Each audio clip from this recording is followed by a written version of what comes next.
أما بعد قال النبي صلى الله عليه وسلم أو كما قال النبي صلى الله عليه وسلم خيركم من تعلم القرآن وعلمه.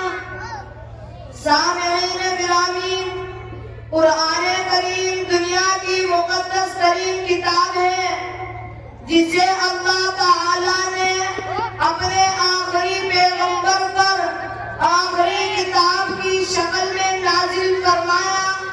قرآن کریم سے پہلے دنیا کی جو حالت تھی وہ ناقابل بیان ہے، لیکن یہ قرآن پاک کا ہی معجزہ تھا کہ اس کے آتے ہی دنیا میں انقلاب آ گیا، کفر و شرک کی تاریکیاں چھپنے لگی اور ظلم و ستم کی آگ بجھنے لگی۔ حضرات، قرآن کیا ہے؟ قرآن ایک دستور حیات ہے، زندگی سنوارنے کا سامان ہے، ہدایت کا نور ہے، حق کا منشور ہے۔ قرآن کیا آ گیا؟ عالم میں ایک انقلاب رونما ہو گیا۔ قرآن نے شہر بدل دیے، منزل بدل ڈالی، معیشت بدل ڈالی، معاشرت کو ایک نیا رخ دیا، سماج کو پاکیزگی سکھائی، زمانے سے خرابیوں کو پاک کیا، انسانی ذہنیت کی تربیت کی۔ قرآن آیا تو ڈاکہ ڈالنے والے رہبر ہو گئے، کامل جان کا محافظ بن گیا، ظالم رحم دل بن گیا، بزدل ہمت والے بن گئے، مدعو داعی بن گیا، جو قطرہ تھا وہ سمندر بن گیا، جو پیاسا تھا وہ ساقی بن گیا، جو جاہل تھا وہ عالم بن گیا، اور جو لوہا تھا وہ پارس بن گیا۔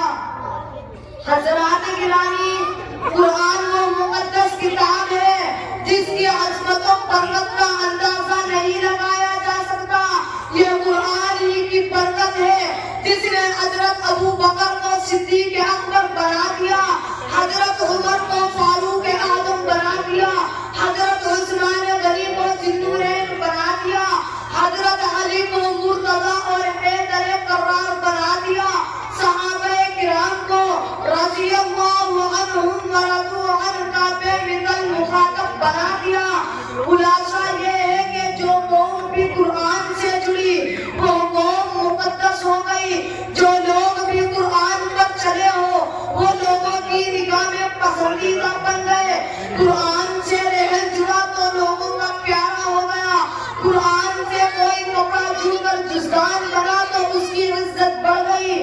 اسی لیے تو حضور صلی اللہ علیہ وسلم نے فرمایا ہے ان اللہ یرفع بہذا الکتاب اقواما ویضع بآخرین، یعنی اللہ تعالیٰ اس کتاب کے ذریعے بعض قوموں کو بلندی عطا فرماتے ہیں اور بہتوں کو ذلیل و رسوا کر دیتے ہیں۔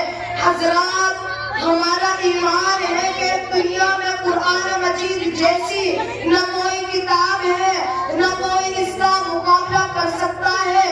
قرآن کی ایک سورت کو کیا کوئی ایک آیت بھی بنا کر نہیں لا سکتا۔ قرآن کا یہ چیلنج کل بھی تھا، آج بھی ہے اور تا قیامت باقی رہے گا۔ جس طرح عرب کے زبان کا قرآن کی فصاحت و بلاغت کے سامنے گھٹنے ٹیکنے پر مجبور ہو گئے، قیامت تک ہر کوئی قرآن کے سامنے عاجز و بے بس ہوتا رہے گا۔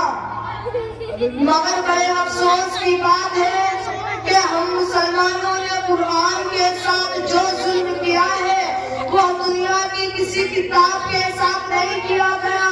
وہ قرآن جو دل مومن کے لیے نور بن کر آیا تھا، جو قبر کا چراغ تھا، جو کتاب ہدایت تھی، ہم نے اس پر چلنے کے بجائے فقط انسان ثواب اور مردوں کی بخشش کی کتاب بنا دیا۔ زندگی میں اتارنے کے بجائے بیٹیوں کی رخصتی کے وقت سر پر سایہ کرنے کی کتاب بنا دیا، جبکہ یہ زندوں کی کتاب تھی، یہ ہدایت کی کتاب تھی، یہ دستور حیات تھا۔ لہٰذا میرے بھائیوں، اس کی عظمت کو پہچانو، اس کی قیمت کو سمجھو، اور خالی چومنے کے بجائے دل و نگاہ میں بساؤ، تب کہیں بات بنے گی۔ بہت آسان سودا ہے تمہارے واسطے احتشام، بہت آسان سودا ہے تمہارے واسطے احتشام، جو تیری زندگی قرآن پر قربان ہو جائے۔ وما علینا الا البلاغ۔